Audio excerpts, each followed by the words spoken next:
तपाईलाई रेडियोको आवाजसँगै बिहान सुरु हुने समय याद छ?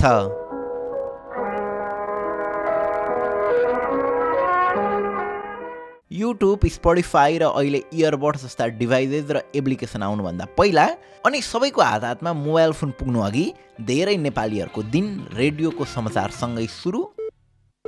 यो रेडियो नेपाल हो। गोपाल बस्नेतबाट समाचार सुन्नुहोस्। अनि बेलुका चाहिँ गीत सङ्गीतका तरङ्गसँगै अन्त्य हुने गर्थ्यो।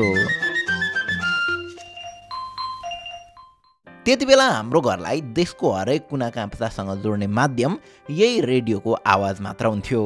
तर हामीलाई अहिले सामान्य लागिरहेको यही डिभाइस पनि सुरुवाती समयमा थुप्रै चुनौतीपछि बल्ल नेपाल भित्रिएको थियो। 1930s को दशकसम्म संसारका माध्यमहरू नेपालमा अझै दुर्लभ जस्तै थिए। यति बेला घरमा रेडियो राख्न समेत सरकारबाट अनुमति लिनुपर्ने हुन्थ्यो।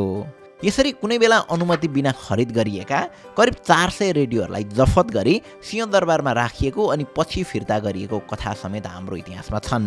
भारतबाट फर्कने गोर्खा सैनिकले गाउँ फर्कँदा यस्ता अरू पनि डिभाइसेसहरू ल्याउन थाले पछाडि बल्ल बल्ल नेपालमा टेक डिभाइसेसहरू सजिलै देखिन थालेको थियो। रेडियोमा बजेको गीत फेरि कहिले आउला भनेर पर्खिने पुस्तादेखि विश्वका विभिन्न देश र भाषाका समाचार र सङ्गीत एउटै टचमा पाउने पुस्तासम्म आइपुग्दा नेपाल टेक्नोलोजीको यात्रामा अहिले धेरै टाढा आइसकेको छ। अनि प्रविधिको यो फड्कोले सञ्चार र मनोरञ्जनको माध्यमलाई पनि अहिले रिडिफाइन गरेको देखिन्छ।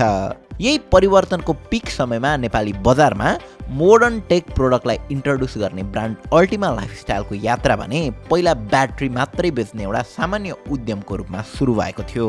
तर अहिलेको समयमा यसले प्रविधिलाई दैनिक जीवनको हिस्सा बनाएको युवा पुस्तालाई ध्यानमा राख्दै आफ्नो अडियोबल र वेरेबल डिभाइसेस एकपछि अर्को गरी लन्च गरिरहेको देखिन्छ।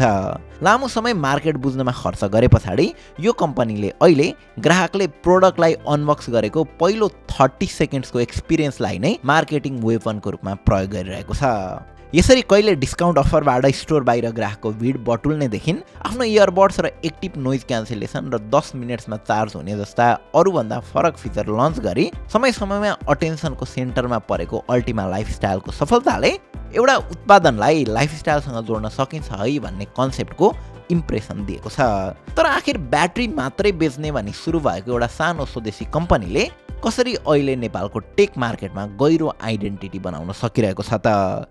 अल्टिमा लाइफस्टाइलको उदय अनि यसको स्ट्राटेजिक यात्रा आज बुझ्ने कोसिस गरौँ इनसाइड बिजनेस स्टोरीमा। एक दशक लामो समयसम्म नोकिया मोडलका विभिन्न सिरिज अनि किप्याड भएका चाइनिज मोबाइल फोनको व्यापक प्रयोगपछि 2010 को दशकमा एन्ड्रोइडका फोनहरूले नेपालमा अर्को रिभोल्युसन ल्याउँदै थिए। अनि 3G सेवाको विस्तारपछि मोबाइल फोनहरू इन्टरनेट चलाउने माध्यम पनि बन्दै थिए। यसरी पहिलो पटक टच स्क्रिन, क्यामेरा भएको र धेरै एप्लिकेसन चलाउन मिल्ने फिचर्स भएका फोन नेपाली बजारमा परिचित हुन थाले। यस्ता फोनको बढ्दै गएको लोकप्रियतासँगै यससँग सम्बन्धित अर्को बजार पनि जन्मदै थियो, जुन थियो यसकै एसेसरिजको बजार। ब्याट्री, इयरफोन अनि डेटा केबल जस्ता फोनसँग रिलेटेड एसेसरिजको पनि अब बिस्तारै बजारमा माग देखिँदै थियो। तर बजारमा भने नाम नभएका चाइनिज ब्रान्ड अनि अनौपचारिक रूपमा भारतबाट आयात गरिएका केही सामान्य खाले प्रोडक्टहरू मात्रै देखिन्थे। एसेसरिज मार्केटमा नेपाली ब्रान्ड लगभग एक्जिस्ट नै गर्दैन थियो। अझ ब्याट्री बिग्रिएमा त्यसको रिप्लेसमेन्टमा कुनै वारेन्टी पनि हुँदैन थियो अनि बजारमा भरपर्दो विकल्प पनि थिएन। यही समस्यामा अमित अग्रवालले भने एउटा सम्भावना देख्दै थिए। नेपालमा अब आधिकारिक मोबाइल एसेसरिज ल्याउने सपना बोकेर सन् 2011मा उनले महाबौद्धमा रहेको करिब 80 वर्ग फिटको सानो पसललाई भाडामा लिएर एउटा ब्याट्री पसलको स्थापना गरे। उनको यो कम्पनीले mobile battery, charger, data cable अनि मोबाइल एसेसरिज विदेशबाट आयात गरी वितरण गर्ने गर्थ्यो। सानो पसलबाट सुरु भएको यात्रा बिस्तारै देशभर फैलन थाल्यो। विदेशबाट मोबाइल एसेसरिज आयात गर्दै उनले देशका विभिन्न कुनासम्म आफ्नो उत्पादन पुर्याउँदै गए। यही यात्रामा एकपछि अर्को डिलर जोडिँदै गए, जससँगै बिस्तारै एउटा सशक्त नेसन वाइज डिस्ट्रिब्युसन नेटवर्क तयार भयो। यसरी करिब 7 वर्षसम्म कम्पनीले वितरण सञ्जाल यानि कि डिस्ट्रिब्युसन नेटवर्क विस्तार गर्नमा फोकस गर्दै थियो। यही अवधिमा उनले नेपाली बजारमा माग अनि कस्टमर बिहेभियरलाई पनि स्टडी गर्ने अवसर पाइरहेका थिए। यही मार्केटको बुझाइलाई स्ट्राटेजिकली प्रयोग गरी उनले आफ्नै ब्रान्ड स्थापना गर्ने निर्णय लिए। यसैबाट नेपाली बजारमा टेक्नोलोजीलाई लाइफस्टाइलसँग कनेक्ट गर्ने भिजन बोकेको पहिलो नेपाली ब्रान्ड अल्टिमा लाइफस्टाइलको जन्म भयो। अल्टिमाले आफ्नो पहिलो प्रोडक्टको रूपमा TWS इयरबड्स लन्च गर्यो। तर ब्रान्ड निर्माण गर्नु आफैमा एउटा चुनौतीपूर्ण काम थियो। साथै यति बेला नेपाल बेस्ड ब्रान्डलाई पत्याउनका लागि हाम्रो मार्केट पनि रेडी भइ नसक्दा सुरुवाती समयमा थुप्रै चुनौतीहरू सामना गर्नु पर्यो। सुरुवाती केही वर्षसम्म कम्पनीको ग्रोथ पनि सुस्त रूपमा अघि बढिरहेको थियो। यसैबीच 2020मा विश्व नै कोभिड-19 को महामारीबाट प्रभावित भइरहेको थियो। यसको असर सबै व्यवसाय र विक्रेतालाई पर्न थालिरहेको थियो। तर यही परिस्थितिले अल्टिमाको लागि भने अर्कोतर्फ एउटा अवसर पनि सिर्जना गर्दै थियो। केही समय सिमाना बन्द रहँदा भारतबाट आउने अनौपचारिक आयात लगभग रोकिएको जस्तै भयो। यसले गर्दा विशेष गरी बोर्डर एरियामा अल्टिमा लाइफस्टाइलका प्रोडक्टको माग उल्लेख्य रूपमा बढ्न थाल्यो। कोभिडको फर्स्ट वेभ पछि अधिकांश बिजनेसहरू कस्ट कटिङ गर्ने खालको स्ट्राटेजीतर्फ केन्द्रित भइरहेको बेला अल्टिमा लाइफस्टाइलले भने यसलाई अवसरको रूपमा लिँदै एउटा जोखिमपूर्ण स्टेप पनि लिइरहेको थियो। त्यतिबेला विज्ञापन, मिडिया र अन्य मार्केटिङ प्रोग्रामहरूमा धेरै कम्पनीहरूले आफ्नो लगानी कटौती गरिरहेका थिए। तर अल्टिमा लाइफस्टाइलले भने उपलब्ध भएका हरेक मार्केटिङ प्लेटफर्म र अवसरलाई पूर्ण रूपमा प्रयोग गर्दै उल्टै आफ्नो प्रेजेन्स बढाउँदै लैजान थाल्यो। आफ्नो वर्षौंको यात्रापछि बनेको बलियो वितरण सञ्जालले गर्दा पनि उनीहरूलाई यो जोखिम लिन सकिने अवस्था थियो। यसको केही समयमै डिसेम्बर 2022मा पहिलो पटक एक्सचेन्ज मेला आयोजना गर्दा 8000 भन्दा बढी इयरबड्स एक्सचेन्ज भएका थिए। यही अभियान नै अल्टिमाको लागि ठूलो टर्निङ पोइन्ट बन्न पुग्यो। एक्सचेन्ज मेलाको भव्य सफलता पछाडि यस्तै खालको रिजल्टको अपेक्षा गर्दै अब अर्को क्याम्पेन पनि गर्ने निर्णय भयो। यसकै केही समयमा पुतली सडकमा अल्टिमाको नयाँ आउटलेट खुल्दै थियो। नयाँ वर्ष पनि नजिकै गर्दा यसलाई टार्गेट गरी अफर क्याम्पेन गर्ने निर्णय भयो।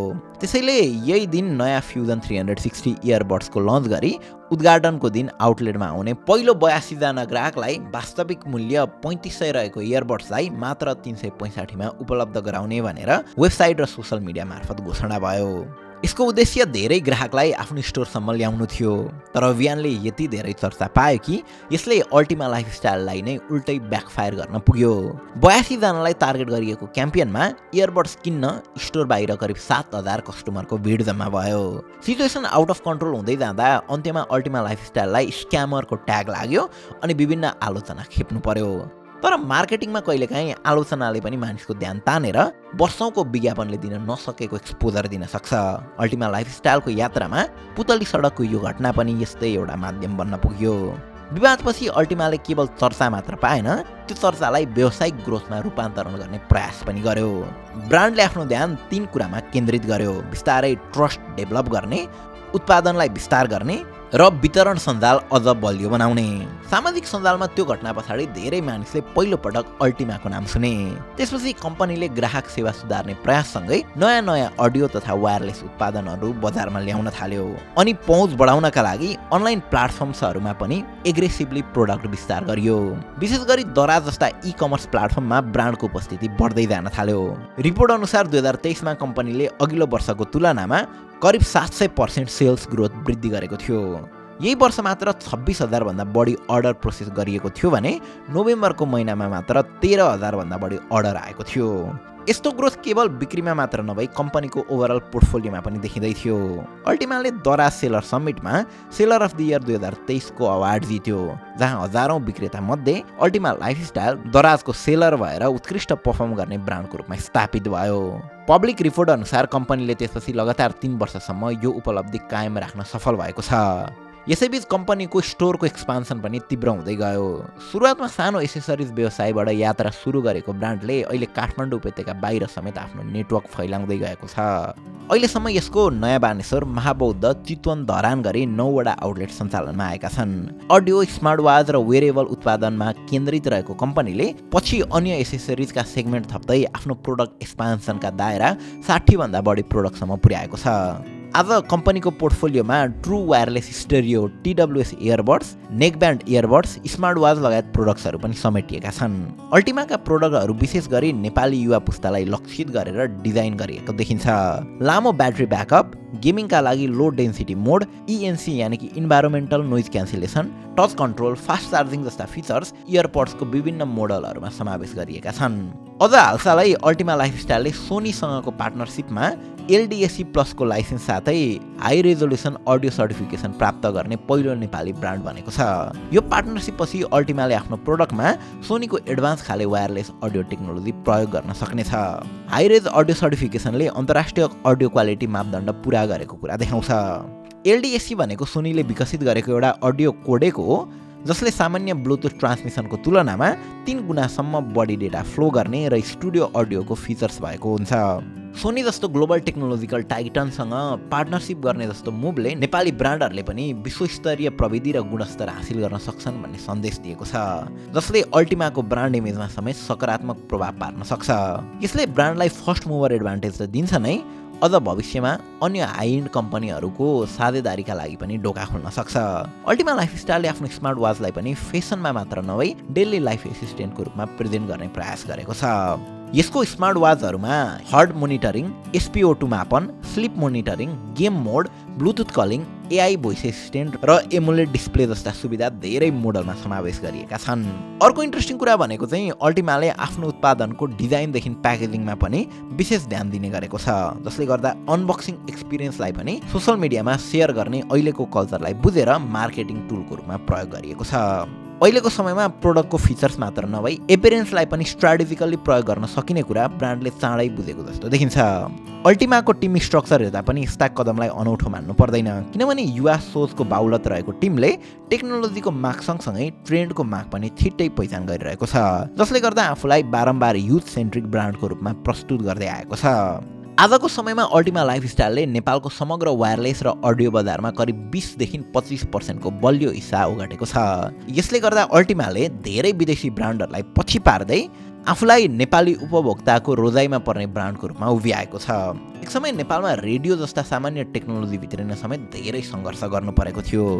विदेशी प्रविधि नेपालसम्म आइपुग्न वर्षौं लाग्थ्यो र नयाँ टेक्नोलोजी प्रयोग गर्नु आफैमा एउटा ठूलो परिवर्तन मानिन्थ्यो। तर आज भने नेपाली ब्रान्ड्सहरू आफै टेक्नोलोजीको फ्युचर बन्नका लागि निरन्तर प्रयास गरिरहेका छन्। यही बदलिँदो परिवेशमा अल्टिमा लाइफस्टाइल जस्ता स्वदेशी ब्रान्डहरूले केवल प्रोडक्ट बेच्ने मात्र नभई आफ्नो युनिक मार्केटिङ स्ट्राटेजी र डिटेल्सबाट मार्केटमा अलग खालको पहिचान बनाइरहेका छन् अनि अन्तर्राष्ट्रिय मापदण्ड र विश्वस्तरीय टेक्नोलोजी नेपालमै ल्याउने प्रयासमा अघि बढिरहेका छन्। यसका साथसाथै अल्टिमा लाइफस्टाइलले नेपालीहरूको मनमा मेड फर नेपाल इलेक्ट्रोनिक्स प्रोडक्टहरू पनि स्टाइलिस र भरपर्दो हुन सक्छ है भन्ने प्रभाव पार्दै आएको छ।